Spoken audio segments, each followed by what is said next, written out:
थोड़ा कंप्लीट नहीं हुआ था, आपको याद होगा। एबनॉर्मल मसल कॉन्ट्रैक्शन, टेटनी के बारे में शायद डिस्कस कर रहे थे।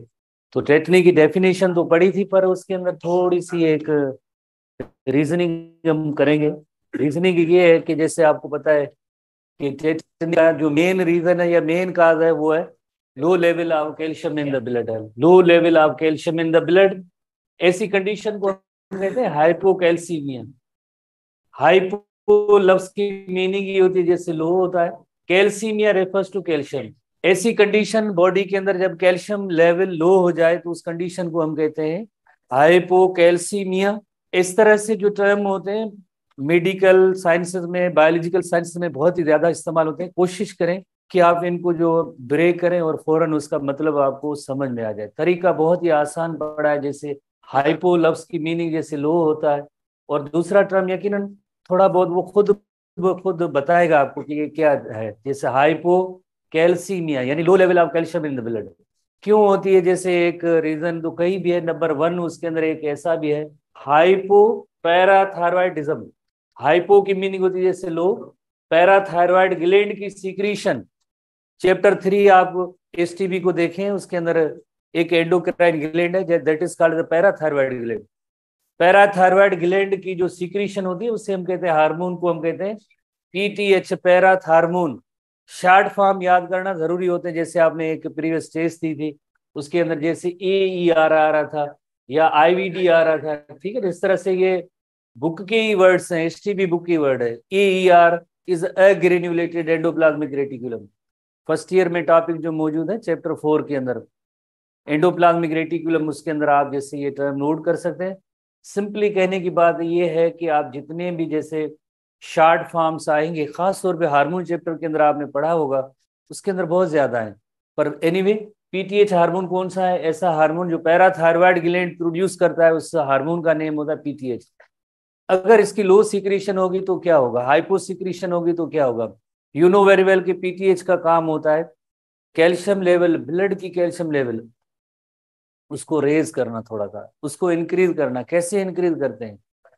बोन मैट्रिक्स के अंदर जो कैल्शियम डिपॉजिट है उसको ब्रेक करके और ब्लड के अंदर जैसे वो उसको लेवल को थोड़ा सा रेज करते हैं, इंक्रीज। फॉर एग्जांपल अगर इसी हार्मोन की अगर कमी होगी तो भी जैसे कैल्सीमिया, हाइपोकैल्सीमिया की कंडीशन और हाइपोकैल्सीमिया होगी तो यकीनन टेटनी हो सकती है। तो imbalance or low level of this hormone also causes low level of calcium in the blood, और जिसकी वजह से टेटनी हो सकती है, जिसकी वजह से टेटनी हो सकती है। तो होपफुली आपने हाइपोकैल्सीमिया के बारे में और जैसे हाइपोपैराथायरॉयडिज्म या लो लेवल ऑफ पीटीएच, हालांकि ये एसटीबी में नहीं है, एसटीबी में नहीं है। कभी कभार जैसे ऐसे सवाल भी होते हैं जिनका रिलेशनशिप बुक में नहीं होता, थोड़ा सा घूम फिर के वो वही सेम उसी पॉइंट पे हम आ जाते हैं कि इसका ये रीजन। अच्छा, उसके बाद जैसे जैसे हमने नोट किया था कि लो level of calcium in the blood होगी तो खुद ब खुद एक एक्शन पोटेंशियल जनरेट होता है। जैसे ये न्यूरॉन है, low level of calcium in the blood हुई, फौरन एक्शन पोटेंशियल जनरेट हुआ, और जिसकी वजह से क्या हुआ, इनवॉलंटरी मसल कॉन्ट्रेक्शन हुई, और इस कंडीशन को हम क्या कहते हैं, टेटनी कहते हैं। जस्ट एक इलस्ट्रेशन है, इसके जरिए भी आप सीख सकते हैं। जैसे ब्लड के अंदर लो लेवल ऑफ कैल्शियम जैसे डिटेक्ट होगी तो फौरन क्या होगा, इनवॉलंटरी मसल कॉन्ट्रेक्शन होगी, जिससे हम कहते हैं टेटनी कहते हैं। और भी कुछ रीजन है जो हमारे बुक में नहीं है, और भी कुछ रीजन है जो हमारे बुक में नहीं है। उन रीजन, अच्छा, जिसमें एक शायद बैक्टीरियम है उसकी, या बैक्टीरियम, चलो क्लोस्ट्रीडियम बैक्टीरियम की एक स्पीशीज होती है। क्लोस्ट्रीडियम बैक्टीरियम की एक स्पीशीज होती है। वो जैसे जैसे स्पॉइल्ड फूड होता है, या जो सॉइल या जमीन होती है, मिट्टी होती है, उसके अंदर उस बैक्टीरियम की प्रेजेंस होती है। जैसे आपने अक्सर सुना होगा कि जब कोई इंजरी, हादसा वगैरह होते हैं तो एक टेटनस की इंजेक्शन लगाई जाती है। टेटनस और टेटनी में थोड़ा सा ये फर्क है। टेटनस जो है बैक्टीरियल जैसे एक इन्फेक्शन होता है, उसकी पॉइजन की वजह से, उस बैक्टीरियम की पॉइजन की वजह से एक कंडीशन डेवलप होती है, वैक्सीन करवानी पड़ती है। अगर टाइमली वैक्सीन नहीं लगती है तो फिर किसी पर्सन को अगर टेटनस होगी तो फिर उसकी कोई ट्रीटमेंट नहीं होती है। बैक्टीरियम का क्लोस्ट्रीडियम बैक्टीरियम स्पीशीज होती है। तो बस वही पॉइंट बताने थे, वो भी एक जैसा रीजन है इस टेटनस का। टेटनस और टेटनी में फर्क है थोड़ा सा। टेटनी जो है इंटरमीडिएट वक्फे वक्फे से होती है, उसमें भी सडन इनवॉल्युंटरी मसल कॉन्ट्रेक्शन है। पर जो टेटनस है वो एक पैथोलॉजिकल कंडीशन है, बैक्टीरिया उसका रीजन होता है, वो एक कंडीशन रहेगी। तो इसी तरह से नेक्स्ट डिसऑर्डर में आते हैं क्रैम्प्स आते हैं, ये भी एक टेटनिक कॉन्ट्रेक्शन है, कॉमनली इसे मसल पुल कहते हैं।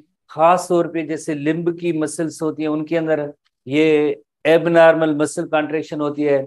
और रीजन क्या है, ये 3 रीजन मेन क्वेश्चन है जो हमारे एसटीपी में मौजूद है, जो आप याद करेंगे। एक reason, one of the reason is the dehydration है, इलेक्ट्रोलाइट इम्बैलेंस है, नंबर 3 इधर लो ब्लड शुगर लेवल होगा। तो ऐसी कंडीशन जब डेवलप होगी तो टेटनी हो जाएगी, जिसे हम कहेंगे क्रैम्प कहते हैं। और ये अक्सर जो स्पोर्ट्स मैन को जो ज्यादा होती है, आपने ग्राउंड में प्लेयर्स या जो आपने देखे होंगे, जाहिर है उनको जैसे स्पोर्ट्स खेलते करते हैं तो यानी डिहाइड्रेशन के भी चांसेस होते हैं, सीना वगैरह भी होता है, तो काफी सारे जो इलेक्ट्रोलाइट इम्बैलेंस वगैरह भी होता है, लो शुगर लेवल, तो उनका ये पॉसिबल रीजन होता है जिसे जनरली कहते हैं क्रैम्प कहते हैं। कॉमनली कॉल्ड मसल पुल। ऐसे कॉमन जो डिसऑर्डर होते हैं उनके नेम याद रखना जरूरी होता है। जैसे मसल पुल, अगर आपसे आप सवाल हो जाए तो मसल पुल क्या है, तो आप कहेंगे क्रैम्प कहेंगे। तो रीजन क्या होंगे, इसके 3 रीजन है, ये आप नोट करेंगे, ठीक है। बाकी इसमें कोई खास क्वेश्चन नहीं है। उसके बाद नेक्स्ट हम हेडिंग पे आते हैं, अरेंजमेंट ऑफ स्केलेटल मसल, जो आज का हमारा मेन टॉपिक है, arrangement of skeletal muscles. Arrangement of skeletal muscle, अगर हम अपनी जैसे फॉर एग्जांपल एक ह्यूमरस बोन का एग्जांपल लें, इसी ह्यूमरस बोन का हम एग्जांपल लें, तो यहाँ पे जैसे आपको पता है कि हमने पढ़ा था जब मस्कुलर सिस्टम डिस्कस कर रहे थे, तो हमने नोट किया था कि जो मसल जो अटैच होती है बोन के साथ थ्रू टेंडन के जरिए होती है, टेंडन के जरिए होती है, टेंडन होती है। और उसमें हमने ये पढ़ा था कि जो स्टेशनरी पार्ट होता है उसे हम कहते हैं ओरिजिन कहते हैं, और मूवेबल पार्ट होता है उसे हम इंसर्शन कहते हैं, मूवेबल पार्ट को हम इंसर्शन कहते हैं। और मसल की जो अटैचमेंट है, अटैचमेंट किसके साथ है, जो स्टेशनरी पार्ट के साथ होगी तो उसे हम कहेंगे ओरिजिन, और मूवेबल पार्ट के साथ होगी उसे हम इंसर्शन कहते हैं। यू नो वेरी वेल, हमने एक और भी क्वेश्चन मसल के हवाले से पढ़ा था, जब मसल में कॉन्ट्रेक्शन होती है और बदले में टेंडन क्या करता है, उसी बोन को जो मूव कराता है, ये इनकी जैसे मैकेनिज्म।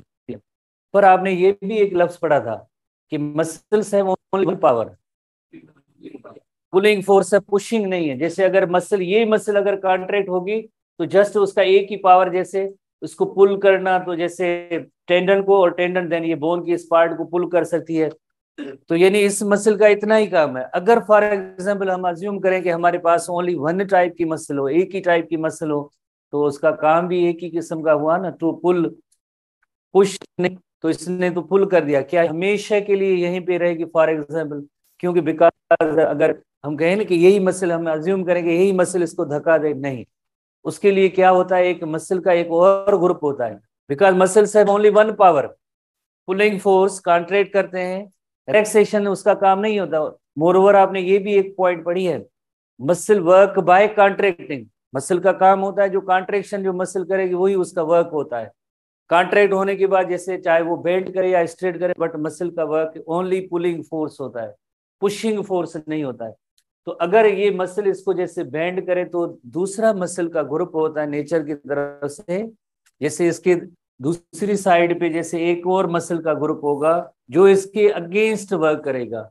तो अगेंस्ट वर्क करेगा तो यकीनन एक मसल और दूसरी मसल एक दूसरे के अगेंस्ट वर्क कर रही हैं, तो ऐसी मसल्स को हम कहते हैं antagonistic muscles. Such muscles are called antagonistic muscles, antagonistic muscles, जो अपोजिट वे में, अपोजिट मैनर में वर्क करती है, अपोजिट मैनर में वर्क करती है, अपोजिट मैनर या वे में वर्क करती है। कैसे, जिस तरह से फॉर एग्जांपल इन मसल के लिए हम नेम देते हैं, बाइसेप्स देते हैं। क्यों देते हैं bicep, because they have 2 points of origin, 2 points of origin होगी तो हमने कहेंगे बाइसेप्स कहेंगे। और ये मसल्स हैं, इन्हें हम कहते हैं triceps, because 3 points of origin, 3 points of heads, 3 points of attachment, तो उसे हम कहेंगे ट्राइसेप कहेंगे। तो आप यकीनन देख रहे हैं कि जब ये जैसे आर्म बेंड हो रही है तो कौन सी मसल्स का काम होगा, बाइसेप्स का काम होगा। तो बेंडिंग करवाने का काम, फ्लेक्शन करवाने का काम, बेंडिंग करवाने का काम बाइसेप्स का है। तो इन मसल्स को हम कहते हैं फ्लेक्सर्स, सच मसल। और ऐसी जो मूवमेंट होगी उस मूवमेंट के लिए नाउन के तौर पे आप यकीनन फ्लेक्शन लफ्ज से इस्तेमाल कर सकते हैं, बुक में नहीं है पर इसे हम कहते हैं फ्लेक्शन। जब फ्लेक्सर मसल्स कॉन्ट्रैक्ट होंगी तो ये आर्म का ये हिस्सा जो जैसे उसमें बेंडिंग होती है, बेंडिंग और फ्लेक्शन होती है। जिस वक्त बाइसेप्स कॉन्ट्रैक्ट हो रही है, जैसे फॉर एग्जांपल ये बाइसेप कॉन्ट्रैक्ट हुई है ना, बाइसेप्स कॉन्ट्रैक्ट हुई है, बाइसेप्स कॉन्ट्रैक्ट हुई है, बाइसेप्स कॉन्ट्रैक्ट हुई है, उस वक्त सेम, उस वक्त सिमिलर उसी टाइम पे ट्राइसेप जो है उसमें रिलैक्स होंगे। ऐसे नहीं कि दोनों साथ कॉन्ट्रैक्ट हो, दोनों साथ नहीं, एंटागोनिस्टिक है ना। तो जिस वक्त बाइसेप्स कॉन्ट्रैक्ट होंगी उस वक्त ट्राइसेप रिलैक्स होंगी। जब बाइसेप कॉन्ट्रैक्ट होंगी तो यकीनन आपको पता है कि यहाँ पे मसल में थोड़ी टाइटनेस और फर्मनेस महसूस होती है। इसको भी आप क्वेश्चन को इंटीग्रेट करेंगे, लिंक करेंगे। जैसे जस्ट एक बेंडिंग नहीं हुई है, उसके अंदर कितने इवेंट्स साथ हुए हैं। जैसे बाइसेप्स के अंदर कॉन्ट्रैक्शन हुई है, ट्राइसेप में रिलैक्सेशन हुई है, इस इवेंट को भी साथ में आपने लिंक करना है। फ्लेक्शन होगी और ये बाइसेप्स में एक टाइट या फर्मनेस की जैसे एक फीलिंग होगी कि जैसे ये मसल्स जो है टाइट हो गई हैं। उस वक्त यकीनन ट्राइसेप्स जो है सॉफ्ट होती हैं और ये जरा फर्म होती हैं, टाइट महसूस होती है, क्योंकि बाइसेप्स जैसे ये कॉन्ट्रैक्ट हुए। तो ये सारे इवेंट्स बाइसेप की और ट्राइसेप की, आप इन दोनों को एक दूसरे के साथ इंटरलिंक करेंगे, इंटीग्रेट करेंगे। एक जैसे इवेंट हो रहा है तो उसके साथ दूसरा कौन सा इवेंट हो रहा है, इन दोनों को मिलाएंगे आप। तो उसके बाद जैसे बाद में बारी आती है जैसे ट्राइसेप्स की आती है, ट्राइसेप्स की आती है। जब ट्राइसेप्स में कॉन्ट्रैक्शन होगी, जब ट्राइसेप्स में कॉन्ट्रैक्शन होगी, ट्राइसेप में जब कॉन्ट्रैक्शन होगी उस वक्त बाइसेप्स जो है वो रिलैक्स होंगे। जब ट्राइसेप्स में कॉन्ट्रैक्शन होगी तो उस वक्त बाइसेप्स में रिलैक्सेशन होगी। ट्राइसेप की कॉन्ट्रैक्शन की वजह से क्या होगा, स्ट्रेटनिंग, स्ट्रेटनिंग का मैकेनिज्म होगा। स्ट्रेटनिंग द ये जैसे बेंड हो गई थी आर्म, उसको स्ट्रेट करने का काम इन ट्राइसेप का है, बाइसेप आगे बाइसेप रिलैक्स होती है। ठीक है, रिलैक्स तो मसल का काम नहीं है। मसल का काम क्या होता है, टू कॉन्ट्रैक्ट। वर्क क्या है मसल का, मसल वर्क होता है कॉन्ट्रैक्ट। तो कॉन्ट्रैक्ट कौन सी हो रही है, कॉन्ट्रैक्ट हो रही है ट्राइसेप हो रही है। तो हम कहेंगे कि आर्म को स्ट्रेट करने का जो रोल होगा या फंक्शन होगा by the contraction of tricep muscle, contraction of tricep muscle. और स्ट्रेटनिंग के लिए जैसे कौन सा लफ्ज इस्तेमाल एक्सटेंशन, एक्सटेंशन इस मसल के लिए लफ्ज, मूवमेंट के लिए होगा लफ्ज एक्सटेंशन।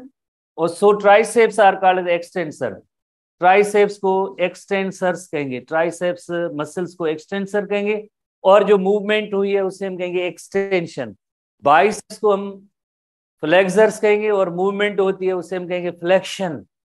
ट्राइसेप्स जिन्हें हम एक्सटेंसर कहते हैं और इनकी मूवमेंट होगी उसे हम कहेंगे एक्सटेंशन कहेंगे, उनकी मूवमेंट को एक्सटेंशन कहेंगे। तो होपफुली आपने इसकी जो थीम को थोड़ा सा सीख लिया होगा। हम एक इलस्ट्रेशन देखते हैं और उसके जरिए भी हम कोशिश करते हैं कि मजीद इसको सीखने के।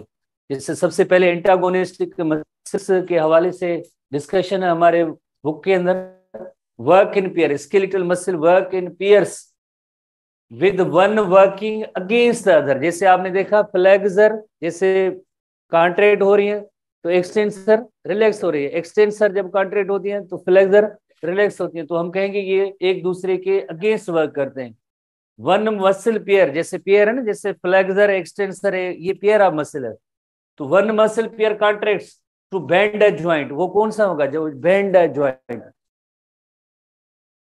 Other muscle of the pair contracts to straighten the joint, tricep हो गई। तो such set of muscle is called, ऐसे मसल के सेट को हम कहते हैं इंट्रागोनिस्टिक मसल। होपफुली आपने इंट्रागोनिस्टिक मसल का जो आइडिया जैसे आपने नोट किया होगा, जैसे एक मसल का पेयर में से एक ग्रुप जो होगा जैसे बेंडिंग कराता है, यकीनन जो दूसरा ग्रुप होगा वो स्ट्रेटनिंग कराता है। तो ऐसे मसल्स जो एक दूसरे के अगेंस्ट जैसे वर्क करते हैं, अपोजिट मैनर में वर्क करते हैं, उन्हें हम कहते हैं इंट्रागोनिस्टिक मसल्स कहते हैं। जैसे एक इलस्ट्रेशन है, ये बाइसेप की इलस्ट्रेशन है जिसके जरिए आप देख सकते हैं जैसे यकीनन यहाँ पे जैसे ये आपको जैसे फील हो रहा है कि ये बाइसेप्स है और इनकी कॉन्ट्रेक्शन हुई है, बाइसेप कॉन्ट्रैक्टेड है।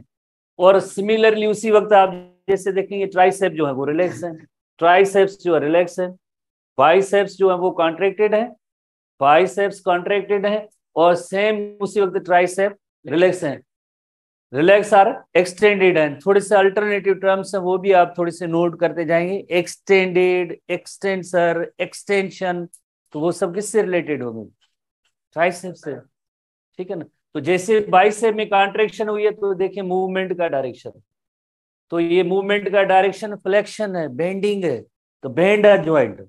उस वक्त जैसे बाइसेप कॉन्ट्रैक्ट हो रही है तो ट्राइसेप उस वक्त रिलैक्स हो रही है। होपफुली इसको आपने नोट किया। अब जैसे ट्राइसेप्स की बारी आती है, जब ट्राइसेप्स में कॉन्ट्रैक्शन हुई है, जब ट्राइसेप्स में कॉन्ट्रैक्शन, ये देखें ट्राइसेप में कॉन्ट्रैक्शन है, ये कॉन्ट्रैक्टेड मसल, उसका जो यकीनन आपको फील हो रहा है जैसे ये बाइसेप रिलैक्स है, सॉफ्ट महसूस होंगे।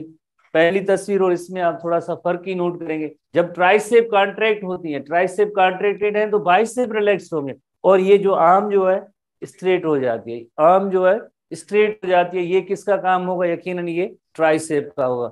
अब हम इन दोनों को कंपेयर करते हैं साथ में, बाइसेप और ट्राइसेप में क्या फर्क है। जैसे बाइसेप की यहाँ पे कॉन्ट्रैक्शन हुई है तो सेम उस वक्त ट्राइसेप रिलैक्स हुई है। इसी तरह से ये देखिए जब ट्राइसेप में कॉन्ट्रैक्शन हुई है, रिलैक्सेशन हुई है, जब ट्राइस बाइसेप में कॉन्ट्रैक्शन हुई है तो फ्लेक्शन हुई है, और ट्राइसेप में जब कॉन्ट्रैक्शन हुई तो स्ट्रेटनिंग हुई है। तो आप इस तरह से जो आप इंटीग्रेट करेंगे दोनों, जिस तरह से डायग्राम्स को आप इसमें होपफुली समझ सकते हैं कि इन दोनों का एक किस वे में एंटागोनिस्टिक फंक्शन है। एंटागोनिस्टिक की मीनिंग होती है जैसे अपोजिट इफेक्ट प्रोड्यूस किया, बाइसेप ने फ्लेक्शन की और ट्राइसेप की कॉन्ट्रैक्शन की, वही तो होपफुली आपने इसको सीख लिया होगा। एक और मजीद है जो हमारी बुक में नहीं है, बुक में एसटी में नहीं है, जैसे कल आपने कहा था,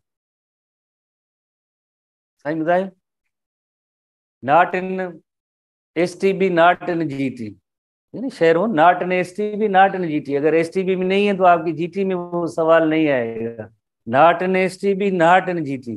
पर कभी कभार जो है टेस्ट लेने वाले इदारे होते हैं ना, कभी कभार ऐसे सवाल भी देते हैं, फिर कहते हैं कि पता नहीं ये क्या होगा, बिकॉज ऐसा सवाल चंद साल पहले आया था, उसका कोई रिलेशनशिप तब था ही एसटीबी बुक, कोई और बुक भी नहीं था। जैसे अगर आप देखें हम अपने आर्म को इस तरह से बेंड कर सकते हैं और स्ट्रेट कर सकते हैं फ्लेक्सर्स और एक्सटेंसर की मदद से। सिमिलरली हम क्या अपने लेग को ऐसे बेंड नहीं कर सकते हैं।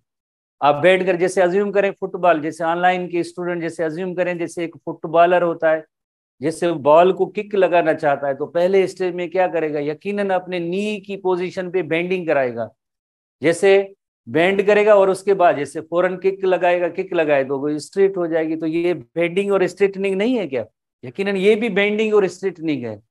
पर यहाँ कौन सी मसले होंगी जो बेंडिंग कराएंगे और इस लेग को स्ट्रेटनिंग कराएंगे, ये सवाल प्रीवियस ईयर में टेस्ट में आया था। तो आप जैसे देखिए ये फीमर बोन है, यकीनन आप थाई बोन का नेम आपको याद है, ये फीमर बोन है, और फीमर बोन इसकी नीचे वाली साइड पे जो फ्लैगजर मसल होती है जिसे कहते हैं हैमस्ट्रिंग मसल, थाई बोन की नीचे, थाई बोन है उसके नीचे जो मसल का ग्रुप होता है उसे हैमस्ट्रिंग मसल्स कहते हैं। और हैमस्ट्रिंग को आप सिंगल एक वर्ड में आप याद कर सकते हैं कि दे आर नी फ्लेक्सर, जैसे नी को ये flex or flexion or bending करा रहे हैं, कहाँ पे, फीमर से नीचे वाली साइड पे मसल का ग्रुप हैमस्ट्रिंग मसल्स कहते हैं, और ये क्या होते हैं, ये होते हैं नी फ्लेक्सर होते हैं। इसी तरह से अगर आप देखें जब यही नी जब ये स्ट्रेट होगी, स्ट्रेट होगी तो ये हिप रीजन, थाई रीजन के फीमर के अपर साइड पे जो बोन होती है वो क्वाड्रिसेप मसल्स होती हैं, और ये होती हैं quadricep muscles or knee extensor. Simply hamstring muscles or knee flexor, quadricep muscles or knee extensor. जैसे आपने याद किया था biceps or flexors, triceps or extensor, बिल्कुल इसी तरह से लेग के अंदर भी ऐसी ही मसल्स का पेयर होता है, एंटागोनिस्टिक पेयर होता है, जिनके लिए नी फ्लेक्सर्स और जैसे नी एक्सटेंसर, नी एक्सटेंसर क्या होंगे, क्वाड्रिसेप होंगे, नी फ्लेक्सर क्या होंगे, हैमस्ट्रिंग मसल है, हैमस्ट्रिंग मसल। ठीक है, तो ये थोड़ा सा एडिशनल सवाल है, टेस्ट में तो नहीं हुआ, बहरहाल आप नॉलेज के लिए।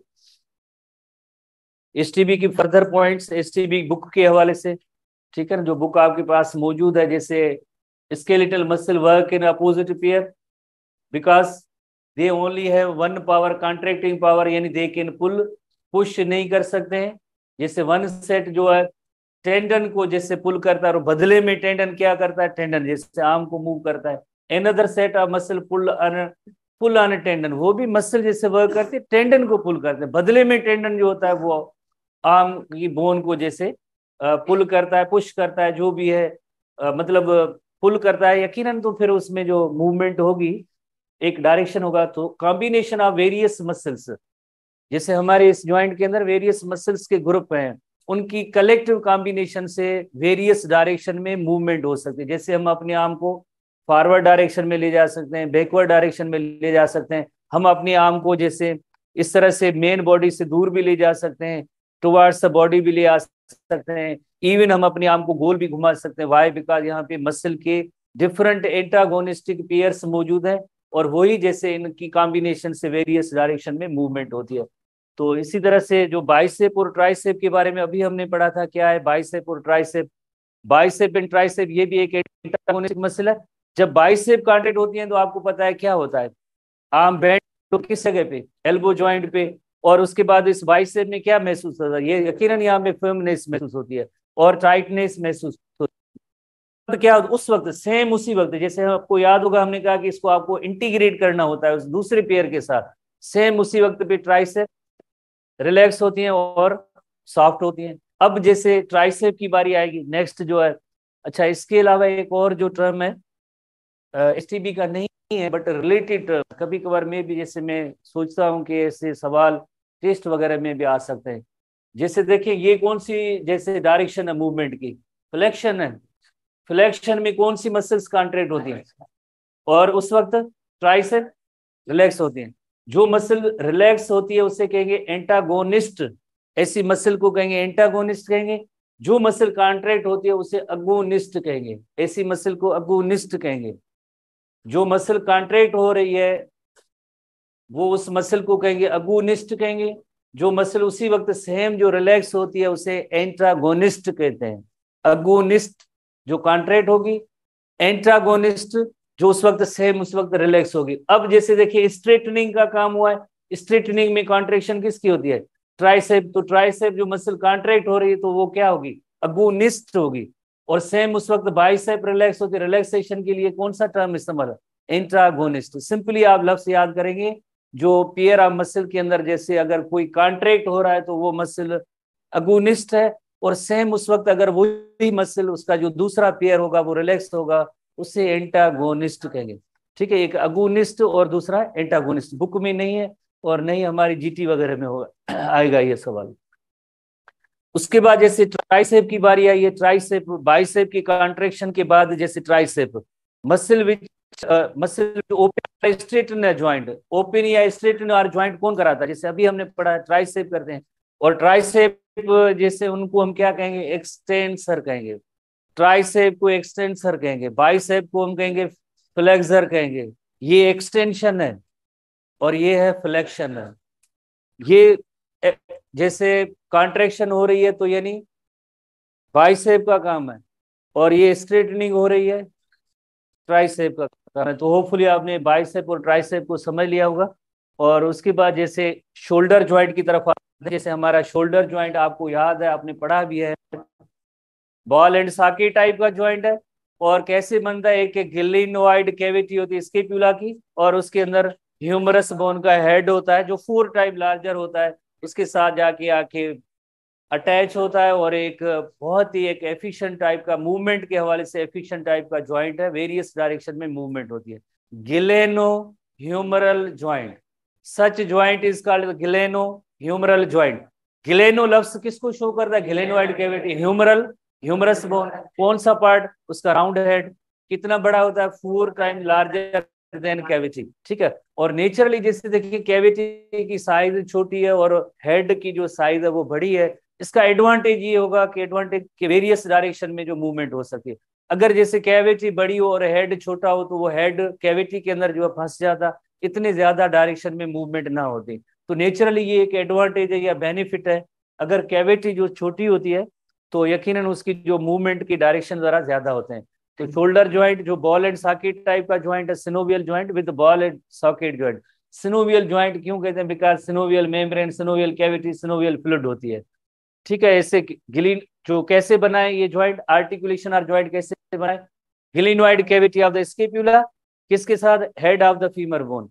तो ऐसे ज्वाइंट को हम क्या कहेंगे? गिलेनो ह्यूमरल आर्टिकुलेशन या ज्वाइंट, गिलेनो ह्यूमरल आर्टिकुलेशन या ज्वाइंट कहेंगे। तो गिलेनो ह्यूमरल ज्वाइंट या आर्टिकुलेशन जैसे जरा आपको पता है कि उसमें जो हेड होता है जो 4 टाइम्स लार्जर है किसके साथ अदर देन, जैसे कैविटी के साथ। कैविटी और इन दोनों को कंपेयर किया जाए, glenoid cavity is too small, glenoid cavity छोटी है पर उसका हेड जो है 4 टाइम उससे बड़ा है। तो रिजल्ट क्या होगी कि एक जरा मोबिलिटी वहां पे उस जगह पे ज्यादा होती है। एसटीबी की पॉइंट्स हैं ये, जैसे आप नोट करेंगे 4 टाइम लार्जर हेड। जैसे ये स्केप्यूला बोन है, स्केप्यूला बोन की ये जो जैसे ग्रीन जैसे ब्लूइश कलरेशन है, ये ग्रीन व्हाइट कैविटी को शो कर रहा है। इसी तरह से ये जो ह्यूमरस बोन है, और ह्यूमरस बोन का जैसे ये हेड है, ह्यूमरस बोन का हेड है जो बॉल है, तो बॉल सॉकेट ज्वाइंट बनता है, बॉल एंड सॉकेट ज्वाइंट बनता है। ये कैविटी कैविटी ह्यूमरस बोन का head that is called as जैसे बॉल एंड सॉकेट ज्वाइंट। ठीक है। एक और इलस्ट्रेशन जैसे आपको पता है कि हमारे इस शोल्डर ज्वाइंट के अंदर जैसे ये ह्यूमरस बोन है और ह्यूमरस बोन का एक बहुत ही बड़ा हेड, और जो कैविटी होती है बहुत ही छोटी होती है। इस कैविटी से ये हेड जो है 4 टाइम्स जो है लार्जर है। ठीक है। इस वजह से जरा जो मूवमेंट के डायरेक्शन होंगे वो जरा ज्यादा होंगे। तो उसमें एक मसल का ग्रुप है जिसे हम कहते हैं प्रोट्रैक्टर, और दूसरी मसल का ग्रुप है रिट्रैक्टर होता है। प्रोट्रैक्ट लफ्ज की मीनिंग होती है आगे या फॉरवर्ड डायरेक्शन में। जैसे हम अपने आर्म को फॉरवर्ड डायरेक्शन में लेके जाते हैं, यकीनन ये इन प्रोट्रैक्टर मसल्स का काम होता है जो फॉरवर्ड डायरेक्शन में लेके जाते हैं। इसी तरह से ये यहीं पे नहीं होगी, यकीनन हम कभी जरूरत पड़ेगी तो बैकवर्ड भी करते हैं, तो बैकवर्ड ले जाने का काम किसका होगा? रिट्रैक्टर का होगा। तो हम क्या कहेंगे? प्रोट्रैक्टर्स आर एंटागोनिस्टिक टू रिट्रैक्टर। ठीक है ना। प्रोट्रैक्टर मसल्स का काम क्या हुआ? Muscles move the arm in forward direction. Retractor का काम क्या होगा? मसल को मूव करेंगे, इस आर्म को मूव करेंगे किस डायरेक्शन में? बैकवर्ड डायरेक्शन में। तो हम क्या कहेंगे? Protractor and retractors are antagonistic to each other. ये दोनों एक दूसरे के एंटागोनिस्टिक है, both are antagonistic to each other. ये एक दूसरे के एंटागोनिस्टिक है। उसके बाद एक इलस्ट्रेशन देखते हैं।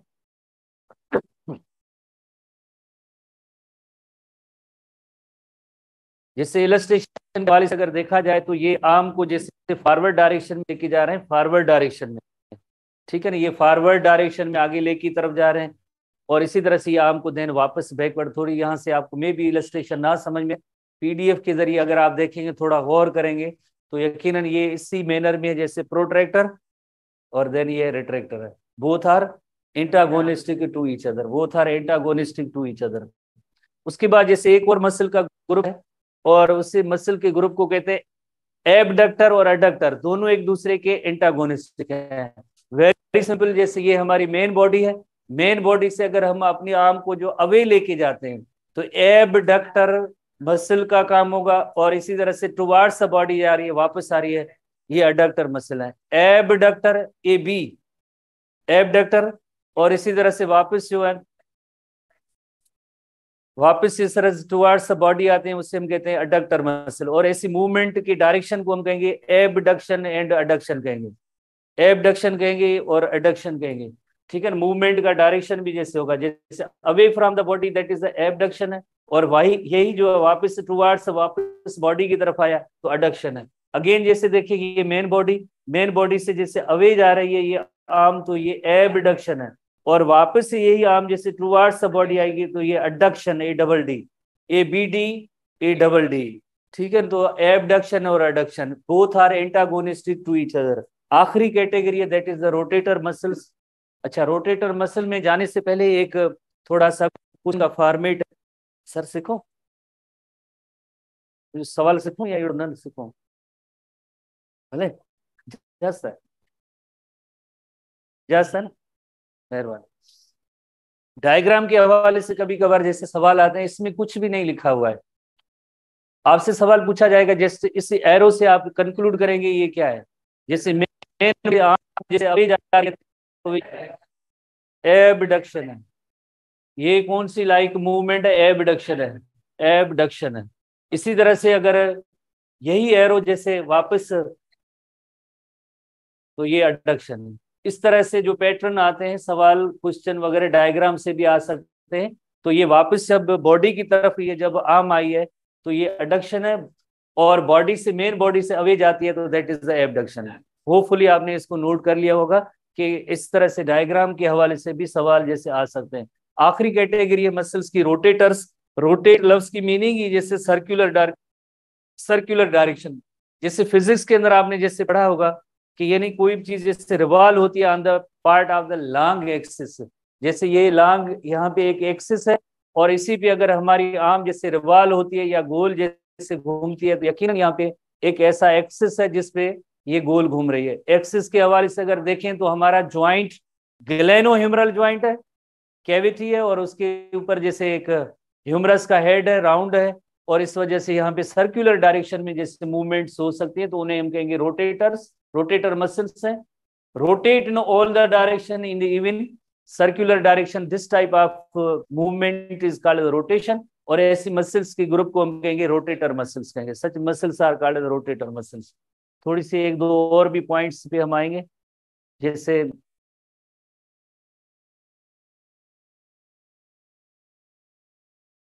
बटे मिनट आए ना, बटे मिनट आए ना मेरे साथ मथे थी वञ, मथे ते सुभाणे बोल गणेश।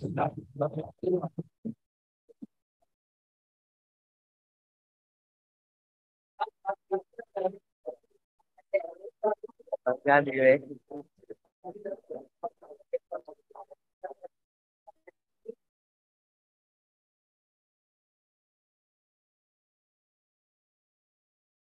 होता है,